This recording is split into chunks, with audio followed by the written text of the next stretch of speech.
A graça e a paz do Senhor Jesus, amém? Que bom que você veio aqui nessa noite. Esse celular é de quem? É seu, Wesley? Tá. Que bom que você veio aqui nessa noite. Eu louvo a Deus pela sua presença. Hoje eu briguei com a igreja de manhã e a resposta ainda não está à altura, tá, irmãos? Falei para eles, olha, gente, nós estamos com um culto domingo de manhã cheio, lotado, que não cabe gente direito dentro da igreja. Quando chega a noite, eles estão achando que é um culto só. Eu falei para eles, são 2 cultos que nós oferecemos ao Senhor aqui no domingo. Então eu louvo a Deus porque você veio aqui nesta noite. Enquanto você abre a sua Bíblia em 2 Samuel, capítulo de número 9, eu quero apenas passar alguns anúncios para você. Nós estamos com o lanche do Brito aqui nessa noite. O objetivo desse lanche é ajudar um pouquinho no trabalho que nós vamos fazer no dia 1º de maio, que vai ser um tempo que nós vamos dedicar à comunhão das famílias. Nós vamos ter um momento espiritual com as famílias da igreja, num sítio que nós alugamos aqui para o dia 1º de maio. E nós queremos oferecer um dia bem bacana. Então nós estamos fazendo algumas atividades para arrecadar fundos e enriquecer esse dia. Então, se você puder contribuir, eu fiquei sabendo agora há pouco que só restam 15 hambúrgueres. Então, no finalzinho aqui, você corre e faz esse movimento lá, tá bom? Nós cantamos bastante coisa ao Senhor aqui nessa noite, nós louvamos o seu nome, adoramos. Obrigado, querida. Adoramos aqui o nome do Senhor. E foi muito falado aqui sobre o favor do Senhor, sobre a graça do Senhor. E nós ouvimos aqui um testemunho maravilhoso de como que Deus trata da vida da gente. E é isso que a gente vê nas Escrituras Sagradas, um Deus misericordioso, um Deus gracioso. E é interessante que nós precisamos olhar a graça de Deus pelo menos de 2 formas. Uma é de maneira geral, como que Deus é gracioso para todas as pessoas. Nós recebemos bênçãos de Deus todos os dias. E uma das maiores delas, ou mais significativa, é Cristo Jesus, que foi oferecido na cruz do Calvário para que eu e você pudéssemos ter vida e vida em abundância. Mas se você também olhar para a sua vida em particular, individualmente, eu tenho certeza que você vai ver como que Deus tem cuidado de você, como Deus tem trabalhado na sua vida, na sua família. Isso é graça de Deus sobre nós, isso é o presente de Deus sobre nós. Nós glorificamos a Deus porque em Cristo Jesus, Ele nos deu uma das maiores graças de todas, que é a salvação. Eu fico pensando, se nós fôssemos salvos, ou melhor dizendo, para sermos salvos, se nós dependêssemos de fazer alguma coisa de fato. E a gente começa a pensar, nossa, como nós somos pecadores, jamais nós agradaríamos a Deus. E aí quando nós abrimos as Escrituras em Efésios capítulo 2, no versos 8 e 9, a palavra de Deus diz que nós somos salvos pela graça. E isso não vem de nós, é um dom de Deus, e não é pelas obras para que ninguém se glorie, ou seja, ninguém pode dizer, eu fiz de fato alguma coisa significativa para Deus, a ponto dele olhar para mim e falar, poxa, Paulo, você merece a salvação. Isso não vem de mim, não é pelas obras, não é pelas coisas que eu faço. A palavra de Deus diz, isso é pela graça, para que ninguém se glorie, porque o único que leva a glória pela sua salvação é o nosso Deus em Cristo Jesus. Amém? E é sobre graça que eu quero falar nessa noite. E eu escolhi um texto para falar sobre isso, que é um dos textos que eu amo na palavra de Deus, que é esse encontro de Davi com esse homem chamado Mefibosete, nome bacana para você botar no seu filho. Então, quando viu, Bruna, não nada de botar, como é que ele falou, Inca, né? Não. É Mefibosete, beleza? Então, Mefibosete está aí um nome, uma indicação bacana para você botar no seu filho. Davi, eu peguei já o Davi, o meu chama Davi. Você pega e bota Mefibosete, né? E os dois, se fosse da mesma idade, ia brincar e tudo mais. 2 Samuel, eu vou fazer o seguinte, eu vou ler o texto todo, e depois nós vamos voltar no início, porque eu quero passar pedaço por pedaço desse texto, dessa narrativa. E a gente vai comentar junto, a gente vai aprender junto, em cada detalhe que eu entendo ser importante aqui nessa narrativa, para alimentar a nossa alma aqui nessa noite. Então diz assim a palavra de Deus. Certa ocasião, Davi perguntou: resta ainda alguém da família de Saul a quem eu possa mostrar lealdade por causa de minha amizade com Jonatas? Então chamaram Ziba, um dos servos de Saul, para apresentar-se a Davi. E o rei lhe perguntou: você é Ziba? Sou teu servo, respondeu ele. Perguntou-lhe então Davi: resta ainda alguém da família de Saul a quem eu possa mostrar a lealdade de Deus? Respondeu então Ziba: ainda há um filho de Jonatas, ele é aleijado dos pés.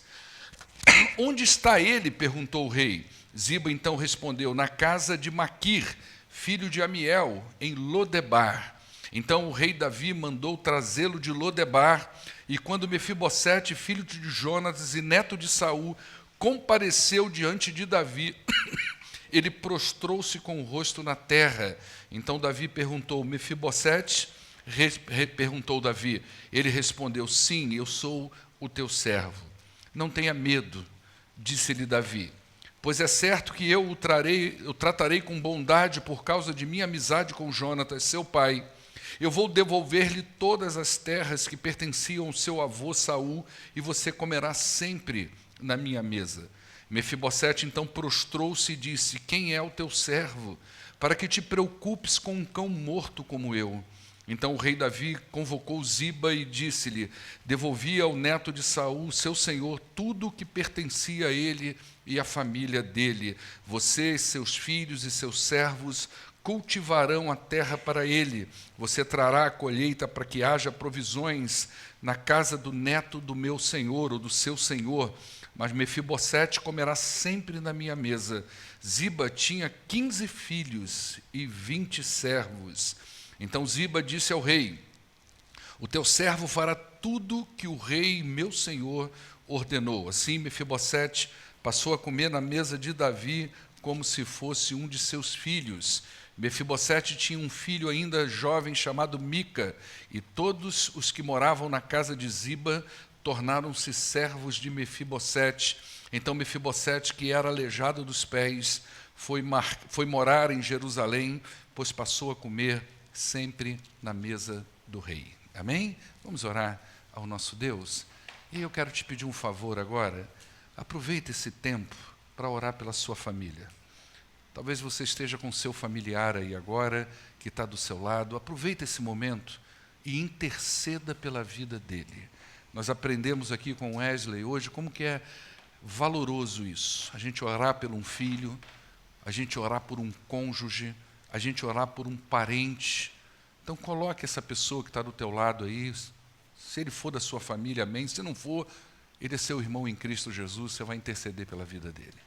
Pai, muito obrigado por esse momento sem igual, esse momento ímpar, que o Senhor nos permite estar na tua casa. O que nós estamos vivendo aqui hoje, ó Deus, não vai se repetir, pertence ao hoje. Hoje pela manhã, ó Deus, nós desfrutamos de momentos especiais na tua presença, mas igual o de hoje de manhã não haverá. Talvez haverão dias melhores, mas aquele momento foi único, como é único a noite de hoje. E eu peço ao Senhor, em nome de Jesus, ó Deus, que da tua palavra saia para nós o alimento espiritual. Que da tua palavra saia para nós aquilo que vai reforçar a nossa alma, que nos vai dar sede do Senhor e que vai nos levar aos pés da cruz, ó Deus. Visita, Pai, neste momento, esse familiar que está ao nosso lado, esse amigo, esse irmão. Tome, ó Deus, em tuas mãos. Abra o coração dele, abra a mente dele, para que a tua palavra penetre nesse coração. Em nome do Senhor Jesus é que nós oramos, hoje e sempre. Amém. Queridos, volta comigo no texto agora, tá? Você pode acompanhar aqui no telão. Ou se você gosta de acompanhar na Bíblia, eu gosto sempre de abrir a minha Bíblia e olhar. Às vezes você quer sublinhar alguma coisa, às vezes você quer fazer uma anotação. Então, talvez seja interessante para você. Vamos lá. O texto diz que certa ocasião Davi perguntou se havia ainda alguém que ele pudesse abençoar, que tivesse ligado à família de Saul. Você conhece a história, provavelmente. Se você não conhece, eu vou dar um panorama para você. Saul foi o primeiro rei de Israel. Saul foi um homem que Deus abençoou muito a vida dele. Chamou ele para o reinado, colocou o seu espírito sobre a vida dele. Mas houve um momento da história de Saul que a vida dele já não estava tão alinhada assim com o Senhor. Então, Deus retira de Saul o seu espírito e diz que vai colocar agora sobre a vida de um outro homem. E ele chama um outro homem para ser rei. E esse rei chama Davi. É o segundo rei de Israel. Mas Davi, quando ele foi chamado pelo Senhor para ser rei de Israel, ele não se tornou imediatamente o monarca daquele povo. Ele tinha o chamado de Deus, o Espírito de Deus já havia confirmado isso sobre a vida dele, mas ele ainda não reinava de fato, não havia um reino de fato. Saul, mesmo com a desaprovação do Senhor, ele ainda se constituía o rei de Israel. E desde o dia em que Deus chamou Davi para ser o segundo rei de Israel, que a vida desse homem quase que não teve paz.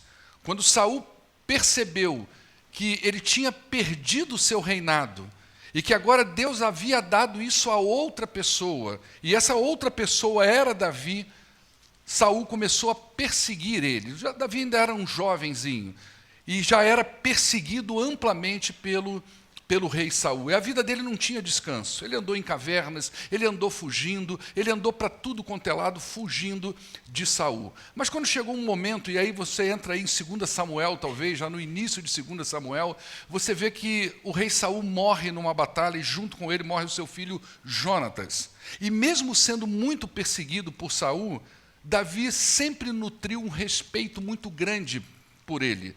E além de nutrir um respeito muito grande pelo rei Saul, ele estabeleceu uma aliança de amizade muito forte, muito significativa e muito representativa com o filho de Saul, chamado Jonatas. E aí, quando o rei Saul morre, Jonatas morre, Davi sente muito essa morte. Davi chora muito por essa morte, pela morte dessas duas pessoas. E é até interessante porque nessa época, quando o rei Saul morreu, né, e a notícia chegou até o rei Davi, e o rapaz que trouxe essa notícia, e quando eu estava lendo o texto, eu falei, nossa, isso não vai dar certo, essa notícia não vai entrar bem para o rei Davi. E ele contou, e Davi perguntou, mas como é que foi isso? Ele falou, olha, o rei estava agonizando na espada, e ele pediu um rapazinho, ele saiu fora. Quando ele me viu, eu sou amalequita, ele me chamou e disse assim, olha, acaba com esse sofrimento meu, me mata, por favor. E o rapaz foi lá e matou o rei Saul. E quando Davi ouviu isso, ele enfureceu-se no coração e disse, rapaz, você não teve medo de tocar no ungido do Senhor? Não passou pela sua cabeça que você pudesse estar fazendo algo pavoroso? E Davi o puniu com a mesma morte. E a partir daquele momento, então, nós temos aí uma tribo chamada tribo de Judá, que pega Davi e o empossa como rei. Do outro lado, você tem 11 tribos que estavam sob o domínio do rei Saul, mas que ainda não aceitava o reinado de Davi. Mas com o tempo, Davi foi estabelecendo e avançando com o seu reinado, até que as 12 tribos de Israel então fecharam com Davi e tornaram Davi, de fato, o rei de todo o povo de Deus. E aí você chega lá no capítulo 8 de 2 Samuel, você vai ver uma coisa muito interessante, que a Bíblia diz que onde Davi avançava, nas cidades que Davi chegava, ele conquistava. Deus foi dando vitórias ao rei Davi. Deus foi ampliando o governo de Davi, estabelecendo o governo de Davi e solidificando o governo de Davi. E quando ele chega no capítulo 9, Davi talvez esteja vivendo um dos momentos mais pacificador da sua vida.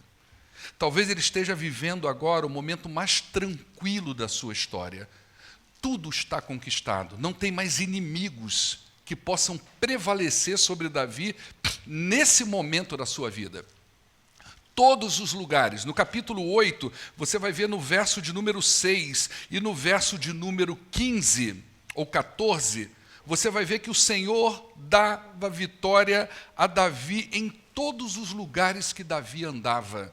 Ou seja, não tinha mais inimigo. ele estava vivendo um tempo de paz. E é justamente nesse tempo de paz que Davi se lembra de Saul e de Jonatas. É justamente nesse tempo de paz que Davi traz à memória que ele tinha feito uma promessa a Jonatas e uma promessa ao seu pai. E essa promessa está lá, a que ele fez a Jonatas, por exemplo, está em 1 Samuel capítulo 20, no verso 14 e 15, você vai ver aí a promessa que ele faz ao filho do rei Saul. Se eu continuar vivo, disse Jonatas, seja leal para comigo, com a lealdade do Senhor, mesmo termo que é usado aqui, que ele quer usar com esse filho de Jonatas, a lealdade do Senhor. Ele seja leal comigo com a lealdade do Senhor. Mas se eu morrer, disse Jonatas, jamais deixe de ser leal com a minha família. Mesmo quando o Senhor eliminar da face da terra todos os inimigos de Davi. E é justamente isso que ele está vivendo. E por que Jonatas pede isso? Porque ele sabia da perseguição do seu pai ao Davi. E ele sabia que Deus já tinha tirado o reinado do seu pai e dado a Davi. E o costume nessa época é que o novo monarca, ele eliminasse toda a concorrência, todos os familiares do antigo monarca, para que não houvesse nenhum tipo de insurreição, para que não tivesse nenhum tipo de rebelião. Então era muito comum que todos passassem ao fio da espada e houvesse uma eliminação e aquele novo monarca pudesse reinar em paz. Por isso que Jonatas pede isso. Olha, quando Deus te colocar como rei, Davi, faz uma aliança comigo. Se eu estiver vivo nessa época, seja leal comigo. Não me mate, não elimine o meu nome da face da terra. Não chega lá na minha casa com as suas tropas e mate todo mundo. E se eu morrer, Davi, lembra da nossa amizade. Lembra dessa aliança maravilhosa que nós fizemos enquanto eu estava vivo. E seja bondoso, caso ainda esteja vivo alguém da minha casa, da minha família. Nunca esqueça disso. E nesse momento, no capítulo 9, Davi está se lembrando dessa promessa que ele fez a Jonatas. E ele lembra também, lá em 1 Samuel, capítulo 24, no verso 20, você vai ver que ele faz uma promessa ao pai de Jonatas, ao rei Saul. E aqui é um lance bem interessante, porque é um momento em que o rei Saul sai com a sua tropa e vai atrás do Davi. Davi se esconde em vários lugares, ele continua a perseguir Davi por todos os lugares, até que chega um momento que o rei Saul fala assim: gente, eu preciso dar uma parada, eu preciso ir ao banheiro. Eu preciso dar uma parada, vocês fiquem aqui, tem uma caverna ali, e eu vou dar um pulinho dentro daquela caverna, vou fazer as minhas necessidades, e depois a gente segue caminho. Só que quando ele entra dentro dessa caverna, estava Davi e a sua tropa no fundo da caverna. E o rei Saul entra lá. Consegue imaginar essa cena? O cara com um apertado para ir ao banheiro, ele entra dentro de uma caverna pensando que vai ter paz, e lá dentro está Davi com toda a sua tropa, mas ele não vê. E aí quando ele chega e ele vai fazer as suas necessidades, o pessoal da tropa de Davi fala assim: tá aí, ó, mata ele. Deus entregou o seu inimigo nas suas mãos. Deus entregou o rei Saul, o seu perseguidor, em suas mãos. Davi, agora é a hora, vai lá. Mas o coração de Davi era diferente de todos.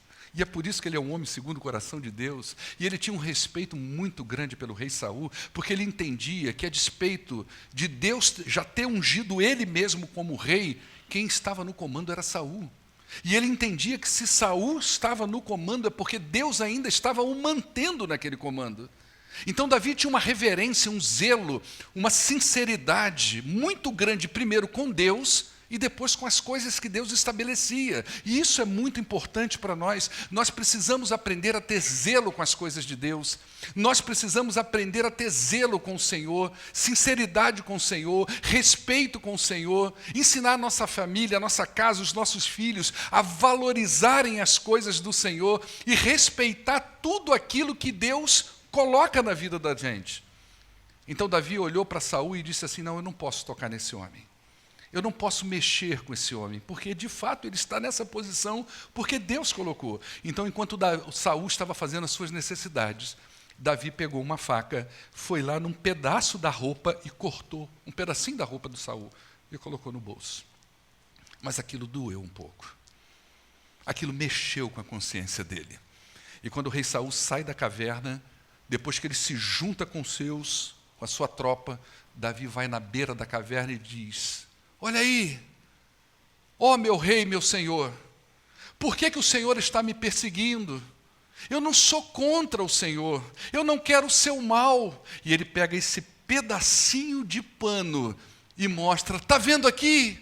O Senhor entregou a tua vida em minhas mãos, mas eu não fiz nada contigo. Eu te respeitei, porque eu não quero o teu mal. Para de me perseguir, para de vir atrás de mim. Naquele momento, o rei Saul entendeu que Deus havia dado o reino nas mãos de Davi.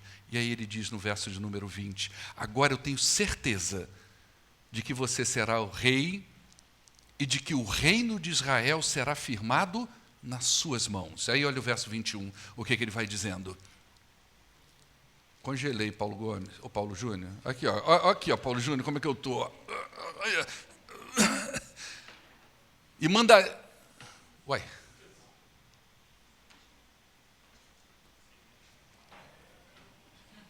Primeiro Samuel, capítulo 24, verso 1. Verso 20, desculpa. Isso, verso 20. 24, 20. Agora eu tenho certeza de que você será rei e de que o reino de Israel será firmado em suas mãos. Verso 21. Portanto, jura-me pelo nome do Senhor. Olha só o que ele está pedindo. Que você não vai eliminar os meus descendentes e nem fará o meu nome desaparecer da família do meu pai. Nesse momento do capítulo 9 de 2 Samuel, são essas coisas que estão passando na cabeça do rei Davi. E é por isso que o texto então vai dizer para nós aí no verso de número 1, certa ocasião Davi perguntou, foi nessa ocasião de paz, foi nessa ocasião em que Deus estava usando de graça e de misericórdia com ele, foi nessa ocasião que Deus havia dado a ele todos os seus inimigos, não havia mais ninguém contra Davi, Davi prevalecia sobre todos. E nesse momento, então, ele traz à memória essas duas promessas que ele faz, uma a Jonatas e outra ao seu pai. E aí no verso 2, ele fala, resta alguém da família de Saul a quem eu possa mostrar lealdade por causa da minha amizade com Jonatas? E é interessante que essa palavra lealdade, e que talvez na sua Bíblia esteja traduzida como bondade ou como misericórdia, ela também pode ser traduzida como graça. É como se Davi estivesse dizendo assim, olha, tem alguém que sobrou da família do meu amigo Jonatas, cuja nós fizemos uma aliança um dia, ou da família do rei Saul, que eu prometi para ele um dia, fazer uma aliança que eu não eliminaria a sua família. E eu queria usar com essa pessoa, ou com esses que ainda estão vivos, da mesma bondade que Deus tem usado comigo. Porque Davi sabia como Deus era gracioso com a vida dele. Como Deus tratou dele nos momentos mais difíceis. Como Deus esteve com ele em todos os momentos da sua vida. Como que nos momentos de dificuldade, de fuga, de morar em ruas, de morar em cavernas, Deus sempre esteve com Davi. E Davi entendia que isso era graça, isso era bondade. Você consegue ver isso na sua vida? Muitas vezes, quando nós passamos por dificuldade no presente, seja a dificuldade que for, família, às vezes é um caso de doença, às vezes é um caso de desemprego, são vários problemas que nós passamos, que às vezes traz insegurança para a gente. Eu não sei se você já fez esse exercício na sua vida, mas é trazer à memória todas as coisas que Deus já fez, aquilo que Deus fez pela nossa vida, que vem nos sustentando desde o dia que Ele nos tirou do ventre da nossa mãe, nos colocou no mundo, e a gente vem vivendo até os dias de hoje. Cada passo, cada momento, cada dificuldade, cada dúvida, Deus sempre esteve presente. Davi tinha isso na cabeça dele. E ele queria usar dessa mesma bondade, dessa mesma fidelidade, dessa mesma lealdade, ele queria usar agora com alguém que fosse da família de Saul, em função dessa promessa, ou dessas promessas que ele havia feito. E aí o texto continua e diz assim, então chamaram Ziba, um dos servos de Saul. Ziba era a pessoa ideal, porque Ziba era aquele sujeito que já servia o rei Saul na monarquia anterior. Epa. Ele já conhecia todos da casa de Saul. Ziba era aquele cara que estava sempre perto. Você sabe o que significa Ziba? Estátua. Era aquele cara que estava sempre plantado ali. Ele conhecia todas as pessoas que estavam envolvidas direta e indiretamente com o rei Saul. Então chamaram ele, porque Davi aproveitou esse cara. Davi levou esse cara para dentro do seu reino. Então chamaram Ziba. E aí, Davi perguntou, você é o Ziba? Ele, sou teu servo, respondeu ele. Então Davi fez a pergunta, resta ainda alguém da família de Saul, para que eu possa mostrar a essa pessoa a mesma bondade, a mesma graça, a mesma lealdade que Deus tem tido comigo, eu quero fazer com essa pessoa. E aí Ziba dá uma resposta para Davi e diz, ainda há um filho de Jonatas, ele é aleijado dos pés. Por que ele traz essa informação? Por que ele diz isso? O nome desse menino era Mefibosete. O que aconteceu com ele? Se você voltar lá no início do livro de 2 Samuel, não precisa, se você quiser folhear sua Bíblia, você vai ver em negrito todo o processo. Tá? Se você voltar lá, você vai ver o seguinte, chegou um momento, depois da morte do rei Saul, que Davi perguntou para o Senhor, Senhor, eu devo voltar a Judá? Deus disse, volta. E Davi perguntou, para qual cidade? Ele falou, Hebrom. E Davi então vai para Hebrom. Davi devia ter nessa época em torno de 23 anos de idade. E ele vai para Hebrom. E chega lá em Hebrom, o povo da tribo de Judá consagra Davi como rei de Judá, só de Judá. Ele ficou 7 anos nessa posição na cidade de Judá, como rei de Judá, reinando na cidade de Hebrom.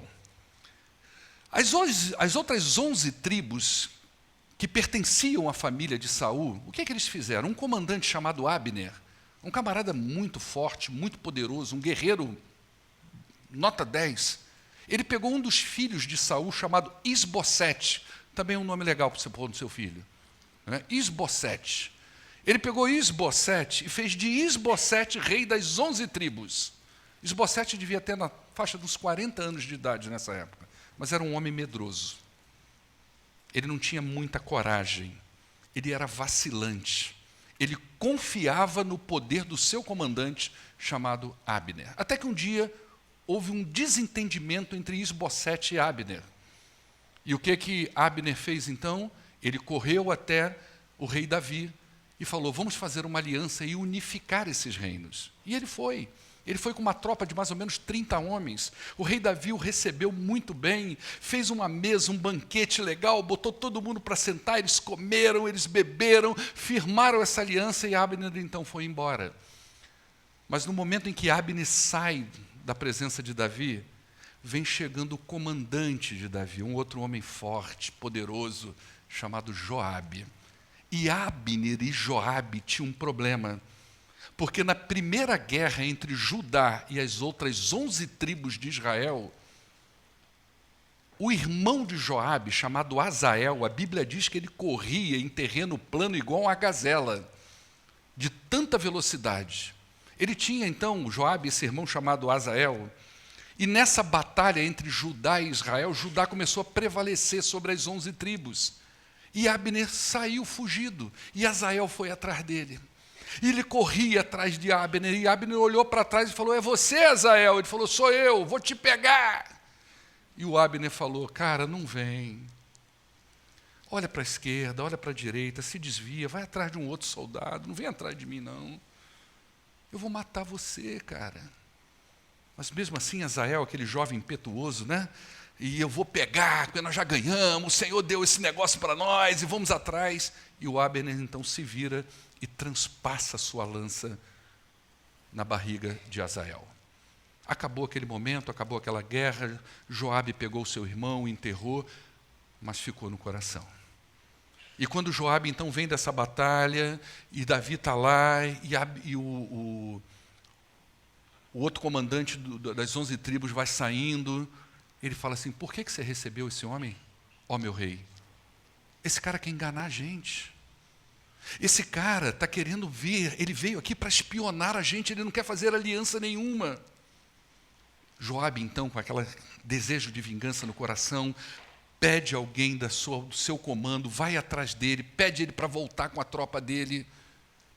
Abner então volta, e Joabe chama ele num canto para conversar, vamos ali para a gente trocar uma ideia. E Abner vai. Ele acha que está tudo bem, ele já comeu com o rei. E Joabe então enfia uma faca na barriga dele e mata ele. Davi ficou horrorizado com aquilo. Por que você fez isso? O que as pessoas vão pensar de mim? E essa notícia agora chega lá na casa de Isbosete. E os comandantes de Isbosete, aqueles soldados que estavam em volta de Isbosete, sabendo que Abner tinha morrido, o que eles fazem? Mata Isbosete. Vamos levar a cabeça de Isbosete para Davi. Olha que trama doida, né? Vamos levar a cabeça de Isbosete para Davi, para mostrar para Davi, porque Davi é que está no controle agora, e ele vai ver que nós somos fiéis a ele. Davi olha para aquele cara, coração sincero, coração de homem. Ele diz para ele, o que vocês fizeram? Vocês entraram no quarto de um homem dormindo e puxaram a espada de vocês e cortaram a cabeça dele e trouxeram para mim, achando que vocês vão me agradar. Corta a cabeça desses caras também. Corta as mãos dele, corta os pés deles e pendura ali na frente para eles aprenderem a não fazer mais isso com as pessoas. Aí o que aconteceu? A babá de Mefibosete. Ela pegou aquele menino, ela pensou, nossa, o rei Davi agora vai chegar aqui e vai eliminar todos da família de Saul. E ela pega aquele menininho, joga nas suas costas e só que no meio do caminho o menino cai, criancinha, e ele fica aleijado dos 2 pés.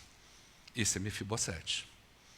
Ele ficou aleijado dos 2 pés nesse momento de fuga e nunca mais se ouviu falar dele, sumiu. E Davi agora pergunta a alguém da casa de Jonatas, para que eu possa abençoar essa pessoa, e Ziba fala, existe um menino aleijado chamado Mefibosete. E por que Ziba traz essa informação? Porque talvez a figura de Mefibosete, agora um homem, talvez um jovem de 20, 23 anos de idade, ele já tinha um filho. A figura desse menino, com os 2 pés mancos, não combinam com a realidade do palácio de Davi. Não combinam com a corte de Davi, não combinam com os homens fortes de Davi. Então Ziba lá vai avisando logo, olha, Davi tem um rapazinho, mas ele é aleijado dos 2 pés. Se você abrir sua Bíblia em 2 Samuel, capítulo 5, verso 6, você vai ver que tinha um boato que corria no reinado de Davi, de que os aleijados não eram bem-vindos dentro do palácio. Então Ziba, ele precisava apresentar essa realidade, ele precisava contar sobre esse problema. O rei e seus soldados marcharam para Jerusalém para atacar os jebuseus que viviam lá. E os jebuseus disseram a Davi, você não entrará aqui, Davi, até os cegos, os aleijados podem se defender de você. Eles achavam que Davi não conseguiria entrar. E aí no verso 7, mas Davi conquistou a fortaleza de Sião, que veio a ser a cidade de Davi. Agora olha o verso 8. Naquele dia, disse Davi, quem quiser vencer os jebuseus, terá que utilizar a passagem da água para chegar àqueles cegos e aleijados inimigos de Davi. E é por isso que dizem, os cegos e aleijados não entrarão no palácio. Mas agora tem esse menino Mefibosete, que chega até esse lugar, e precisa ser recebido por esse rei. E Ziba diz, ele é aleijado dos 2 pés. Deixa eu te dizer uma coisa. Nós nos identificamos com Mefibosete. Nós somos exatamente essa figura com os pés tortos, com as mãos tortas, cegas dos olhos, boca com problemas, ouvidos com problemas. Nós não conseguimos enxergar Deus, nós não conseguimos clamar direito por Deus. Nós não conseguimos agilizar os nossos pés para ir diante de Deus, para procurar Deus. Nós precisamos de alguém que nos leve a esse lugar. Você imagina que Mefibosete conseguiu uma audiência com o rei Davi, uma coisa extremamente difícil. E é assim a nossa vida também. Nós temos dificuldade de entrar no palácio do rei, nós temos dificuldade de chegar à presença de Deus. Nós precisamos de alguém que nos leve a esse lugar. Nós precisamos de alguém que pegue na nossa mão, com os nossos pés trôpegos, com as nossas mãos curvadas, com os nossos olhos cegos, com os nossos ouvidos tapados, de forma que nós não conseguimos nos relacionar direito com Deus. Nós precisamos de alguém que pegue nas nossas mãos e nos leve na presença do rei. E aí eu me lembro de Romanos capítulo 5, versos 1 e 2, um texto maravilhoso que nunca deve sair do seu coração nem da sua mente. Quando Paulo, escrevendo aos Romanos, ele disse assim, olha, tendo sido, pois, justificados pela fé, nós temos paz com Deus, por nosso Senhor Jesus Cristo. Olha o verso de número 2, por meio de quem nós obtivemos acesso, presta atenção nessa palavra, acesso. É a mesma coisa que Mefibosete está tendo a Davi, acesso. E o que Paulo está dizendo é o seguinte, porque mediante Cristo e sua obra, quando nós abrimos o nosso coração, a nossa mente e aceitamos pela fé aquilo que Jesus fez por nós, Paulo está dizendo, nesse momento nós somos justificados. Ou seja, os nossos pecados são perdoados. A nossa vida agora está diante de Deus, aberta. E há paz entre nós e Deus, não é paz de Deus, simplesmente é paz com Deus. A inimizade, Deus se tornou favorável para nós em Cristo Jesus. Você já deve ter ouvido o termo propiciação. Propiciação é um termo utilizado para descrever o favor de Deus pelo seu povo. Você imagina que tinha a arca antigamente? E aquela tampa da arca se chamava tampa do propiciatório. E uma vez por ano, na época da expiação dos pecados, o sacerdote pegava um cordeiro, matava em cima dessa tampa, ele trabalhava aquele animal em cima daquela tampa, ele pegava o sangue do animal, aspergia naquela tampa, e naquele momento, aquela tampa chamada tampa do propiciatório, naquele momento era como se Deus fosse favorável ao seu povo. É isso que acontece quando nós aceitamos Cristo. Nós temos paz com Deus. Não há mais inimizade entre nós e Deus. E quando isso acontece, o acesso é livre. E nós temos agora condições em Cristo Jesus de entrarmos na sala do trono, nesse lugar especial que é o Santo dos Santos. Não porque merecemos, não porque temos alguma coisa que pudesse nos justificar ali dentro, mas porque Ele pega nas nossas mãos e nos conduz à presença do Rei dos Reis. E aí o que é interessante, que quando o sujeito conseguia essa audiência com o rei, e que ele começava a entrar no palácio, na sala do trono, naquela sala de audiência, onde o rei estava sentado com o seu cetro, e aquele homem entrava na sala do rei, o rei ainda tinha que dar aprovação ou não pela presença dele. E quando nós entramos na sala do trono do Rei dos Reis, em Cristo Jesus, Deus levanta o seu cetro de aprovação, não porque eu e você merecemos, mas porque quem está nos conduzindo até lá é aquele que morreu na cruz por nós, é Cristo Jesus. Então nós nos identificamos com Mefibosete, nós nos identificamos com esse homem que Ziba traz até a presença do rei e diz, ele é aleijado dos pés. E o texto continua, e Davi diz assim, onde que ele está? Ele está na casa de Mica, filho de Amiel, ele está em Lodebar. A palavra Lodebar significa lugar sem vegetação, lugar sem pasto, lugar que não nasce nada, lugar que não tem vida, lugar que é árido, que é só terra. É um lugar onde as pessoas não querem morar. Provavelmente Lodebar era um lugar onde pessoas na condição de Mefibosete iam morar, ou pessoas que sofreram na guerra, estavam mutilados, machucados, não tinham mais como produzir ali em Jerusalém, talvez fosse para essa cidade chamada Lodebar, um lugar que não tem vida.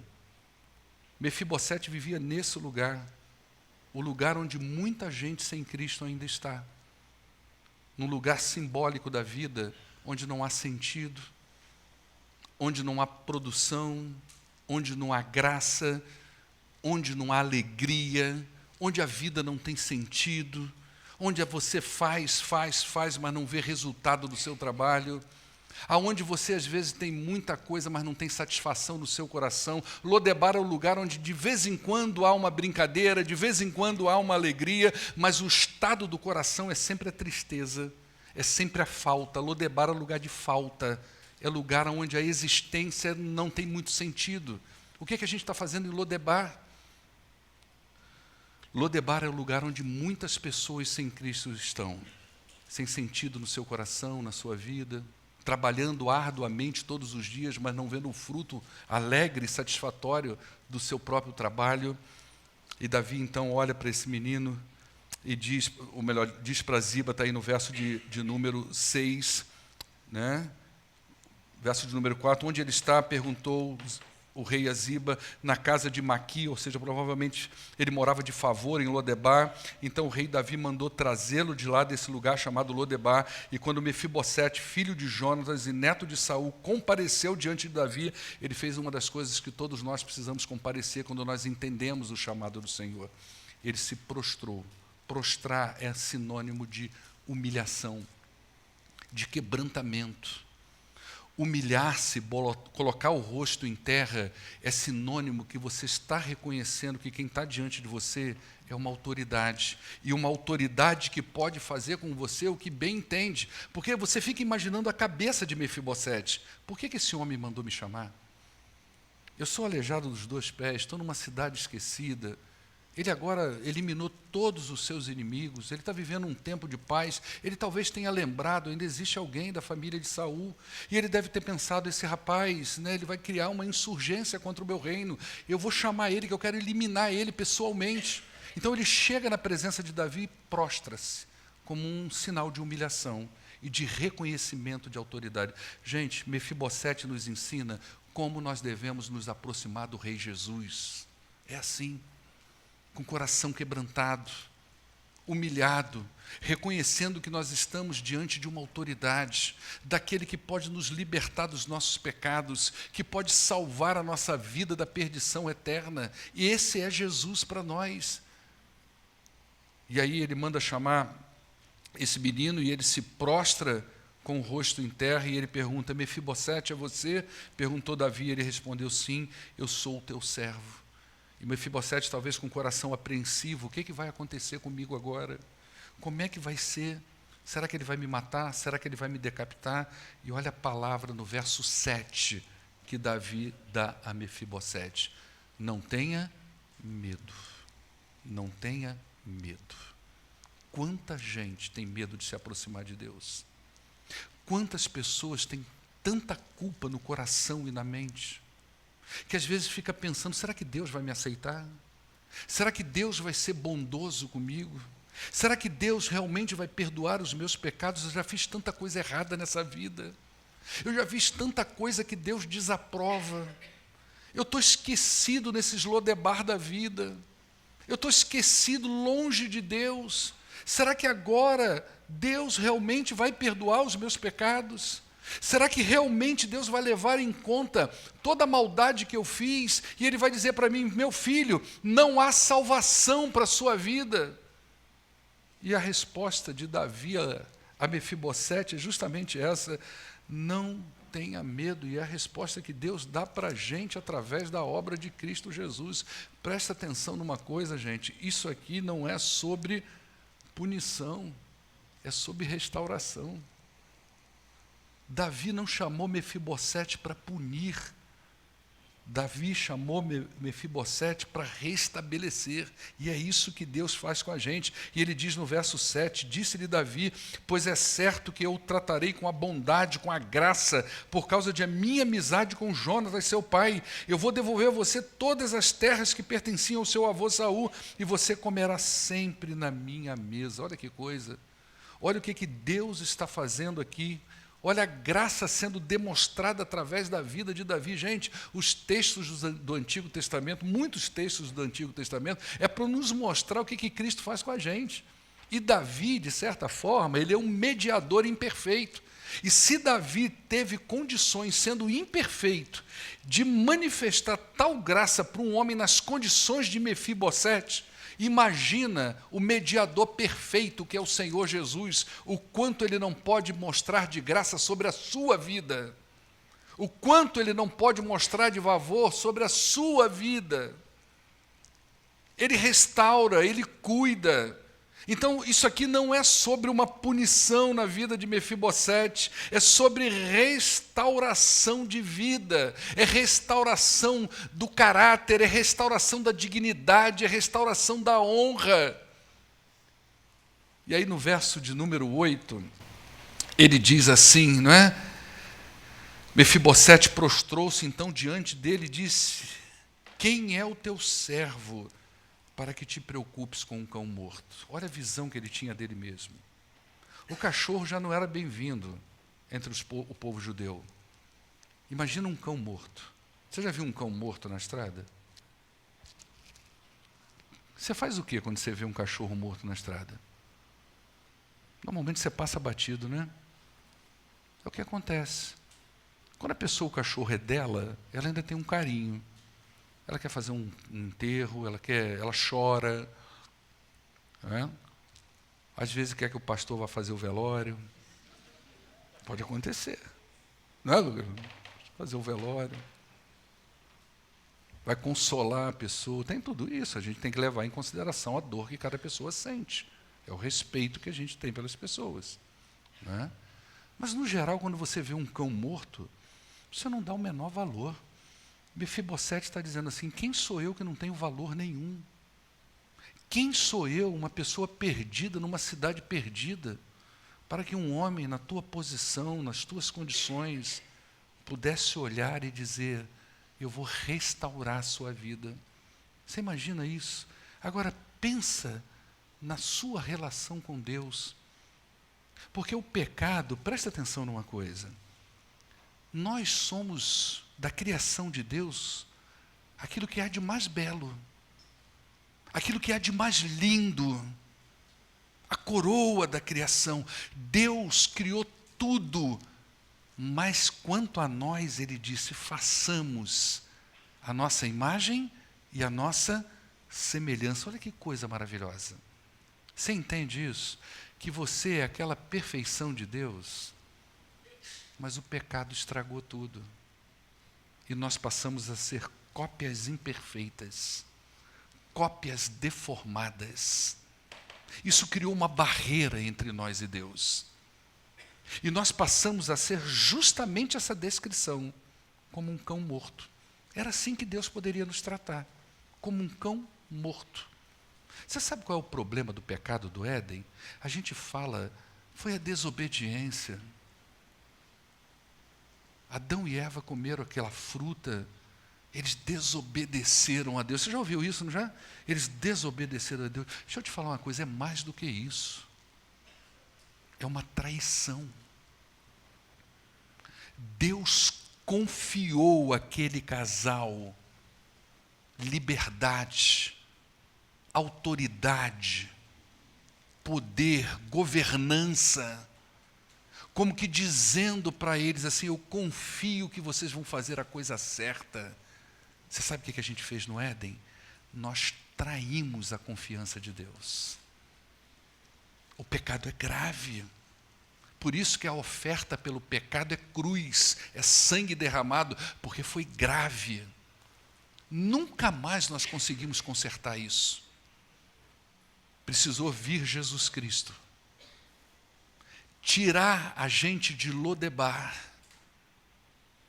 endireitar os nossos pés, endireitar as nossas mãos, abrir os nossos ouvidos, destravar a nossa boca, abrir os nossos olhos, abrir a nossa mente, para que aí sim, mediante a sua obra na cruz, nós pudéssemos chegar na presença do Rei e recebermos o favor dele. Ele vai dizer, quem sou eu, como um cão morto, para que tu te preocupes comigo? Então o rei convocou Ziba e disse-lhes, eu devolvi ao neto de Saul, seu senhor, tudo que pertencia a ele e à família dele. Você, seus filhos, seus servos cultivarão a terra para ele. Você trará a colheita para que haja provisões do neto do seu senhor. Mas Mefibosete sempre comerá na minha mesa. Presta atenção numa coisa. Lembra quando Mefibosete era pequenininho? Antes dele subir nas costas da sua babá, né, quando o avô dele ainda era rei, quando o pai dele ainda era um príncipe, esse menino nasceu para reinar. Mas ele perdeu tudo. Esse menino nasceu para viver dentro do palácio, dentro da corte, mas ele foi morar em Lodebar, aleijado dos dois pés. O que Deus, ou melhor, o que Davi está fazendo agora, e é o que Deus faz com a gente, ele está levantando pessoas para cuidar da vida da gente, como levantou Ziba, como levantou os filhos de Ziba, e a partir disso reestruturar e restaurar a nossa vida, para que a gente volte a ser príncipes e princesas do Senhor. Deus levanta pessoas. Deus coloca pessoas do lado da gente para cuidar da gente, para tratar da gente, para discipular a gente, para conduzir a gente, para prover para a gente o alimento que nós precisamos. E o objetivo disso é fazer a restauração da nossa vida para que a gente volte a viver dentro do palácio, como um rei. E aí no verso de número 10, diz assim: então Ziba disse ao rei, o teu servo vai fazer tudo o que o rei, meu senhor, ordenou. Assim Mefibosete passou a comer na mesa dos filhos de Davi, na mesa de Davi, como se ele fosse um filho. Agora tu presta atenção para a gente ir terminando. Presta atenção numa coisa. Você imagina no primeiro dia, aquela mesa bonita, cheia de comida. Já viu nos filmes? Os caras pegam o frango, aquele frango é maior do que todos os frangos que a gente já viu, não é verdade? Sai aquela coisa, aquela mesa linda. E aí vem o rei chegando para sentar, e aí vem os seus convidados. Quem é que senta na mesa com o rei? Vamos pensar pelo menos um filho dele. Davi tinha um filho que era o homem mais bonito que existiu. Devia parecer comigo assim, não sei. Você já viu ele, Abisalão? Abisalão, diz a Bíblia que era o cara mais lindo da história, era Abisalão. Lá vem Abisalão, a beleza em pessoa para sentar na mesa do rei. Agora vai vir Joabe, cara poderoso, forte, um guerreirão. Todo mundo temia Joabe, o grande comandante do rei Davi. Depois começa a entrar, o Davi tinha 3 homens que andavam do lado dele. Está no capítulo 23 de 2 Samuel. Coloca lá para a gente, capítulo 23, a partir do verso 3, se eu não me engano. Olha só. Deixa eu ver aqui. Às vezes eu estou errado com o texto, tá? Não, 28. Não tem 28. Ué, de onde que eu peguei? 23:8, é isso?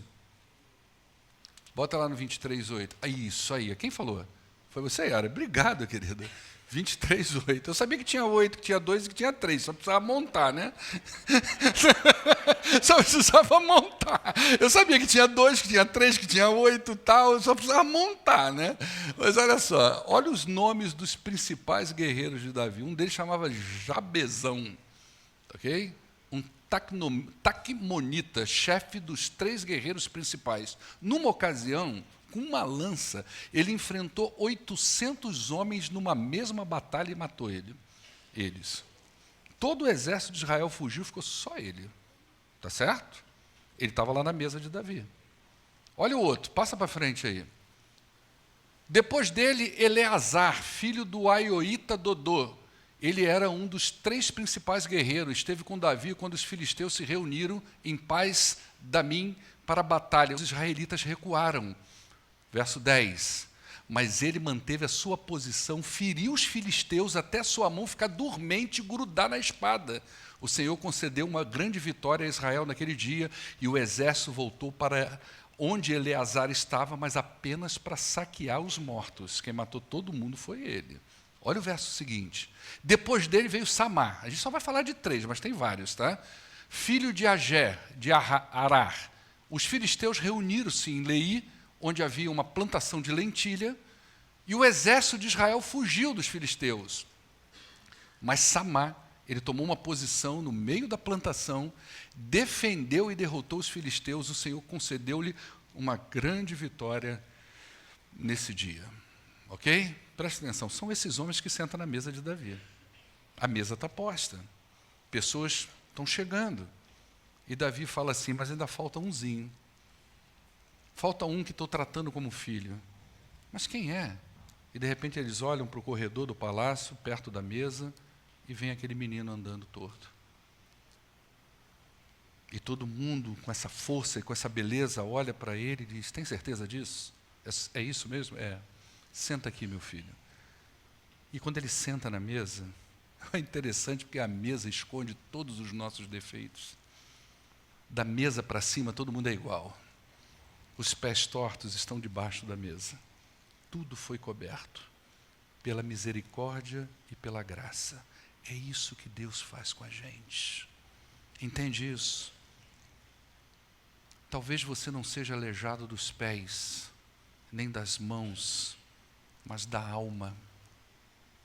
E essa alma distorcida, torta, tem medo de se aproximar do Rei dos Reis, com medo da sua própria condenação ou da palavra do Senhor. Mas hoje o Senhor diz para você a mesma coisa que Davi disse para esse homem: não tenha medo, se aproxime de mim. Não tenha medo. Deus é Deus de graça, Deus é Deus de misericórdia, Deus é Deus de favor. E não importa o seu passado, não importa os erros que você já cometeu, não importa as falhas que você já teve na vida, não importa o quanto você olha para você e se julgue como uma pessoa incapaz de se aproximar do Senhor, defeituosa, pecadora. Deus, na cruz do Calvário, mostrou para nós: eu tenho graça para você, meu filho. Eu tenho do meu favor para você. Eu quero convidar você a baixar sua cabeça agora. Nós vamos orar ao nosso Deus.